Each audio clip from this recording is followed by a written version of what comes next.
हम जो चर्चा कर रहे थे प्राकल्पना की प्रयोग सिद्ध। प्राकल्पना जब एक बार निर्मित हो जाती है तो उसका समय समय पर एक निश्चित समय पश्चात भी या जब भी अनुसंधान करना करता उस पर अनुसंधान करना चाहे तब भी उसका परीक्षण, पुनः परीक्षण या कई बार परीक्षण कर सकता है। और जब वह परीक्षण करता है अर्थात वो प्रयोग के आधार पर उसको सिद्ध करता है तो वह सिद्धांत बन जाता है। उदाहरण के लिए नगरीकरण की बढ़ती दर अपराध की दर को बढ़ाएगी। 1990 में, 2000 में, 2005 में, 10 में, 15 में, 20 में या आने वाले समय में कभी भी इस प्राकल्पना का परीक्षण किया जा सकता है। परीक्षण करने का सीधा सा जो नज़रिया है वह यही है कि राज्य सरकार के जो प्रत्येक जिले में थाने होते हैं, ग्रामीण और शहरी, सभी थानों का, नगर और शहर के, नगर और ग्रामीण का आप अपराध का डेटा जुटाएं तो आपको पता पड़ेगा कि ग्रामीण इलाकों में जो अपराध की दर है वह बहुत कम है और शहरी इलाकों के जो थाने हैं वहाँ अपराध की दर बहुत ज़्यादा है। इसके पश्चात हम जो तीसरी प्राकल्पना है उसकी बात करते हैं, तीसरी विशेषता की बात करते हैं। विशिष्टता। यह जो विशिष्टता है यह भी प्राकल्पना की महत्वपूर्ण विशेषता है। इसका सामान्य अर्थ यह है कि प्राकल्पना कोई सामान्य कथन के रूप में नहीं होती, यह विशिष्ट कथन के रूप में होती है। विशिष्ट शब्दों का जाल होती है अर्थात दो या दो से अधिक तथ्यों या चरों का योग होती है और ये तथ्य या चर आपस में संबंध को प्रदर्शित करते हैं। इसलिए प्राकल्पना विशिष्ट होती है, अपने आप में साधारण अर्थ नहीं रखती, विशिष्ट अर्थ रखती है।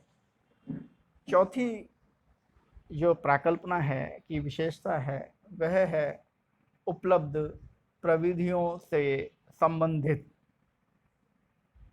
प्राकल्पना जो है वह उपलब्ध जो प्रविधियां हैं सामाजिक अनुसंधान में जिनके माध्यम से उनका परीक्षण किया जाता है से संबंधित होती है। अर्थात सामाजिक अनुसंधान में परीक्षण की जो तकनीकें हैं उनमें प्राकल्पना का निर्माण इस तरीके से किया जाता है कि उनके माध्यम से वह प्रयोग सिद्ध हो सके, परीक्षण सिद्ध हो सके, उसकी सत्यता और असत्यता का परीक्षण किया जा सके। अगली जो प्राकल्पना की विशेषता है वह है सिद्धांत समूह से संबंधित।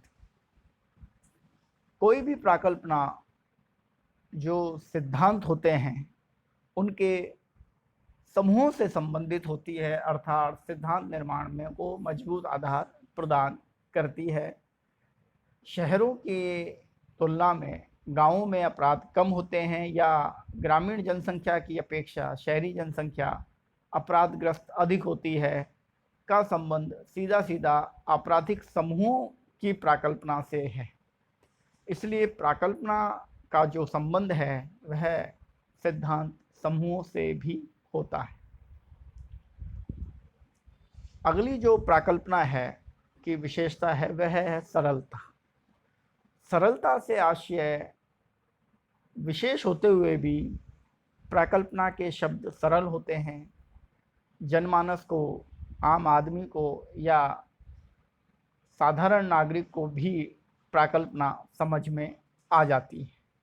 सामाजिक अनुसंधानकर्ता चूँकि उच्च शिक्षित व्यक्ति होता है, प्रशिक्षित व्यक्ति होता है, जिसे अनुसंधान की बारीकियों का गहराई से ज्ञान होता है, के लिए तो प्राकल्पना सरल होती ही होती है। सामान्य आदमी और नागरिक के लिए भी प्राकल्पना सरल होती है। यह प्राकल्पना की मुख्य 6 विशेषताएं हैं। पहली स्पष्टता, प्रयोग सिद्धता, विशिष्टता, उपलब्ध प्रविधियों से संबंधित, सिद्धांत समूहों से संबंधित और सरलता। ये 6 इसकी विशेषताएं हैं। अब हम प्राकल्पना के प्रकारों की बात करेंगे। प्राकल्पना जो है वो विभिन्न अवधारणाओं, चरों और उनके मध्य पाए जाने वाले संबंधों के आधार पर कई भागों में वर्गीकृत की जा सकती है या की गई है। हैज इस संबंध में प्राकल्पना का एक सबसे सरल वर्गीकरण प्रस्तुत करते हैं और उन्होंने सभी प्राकल्पनाओं को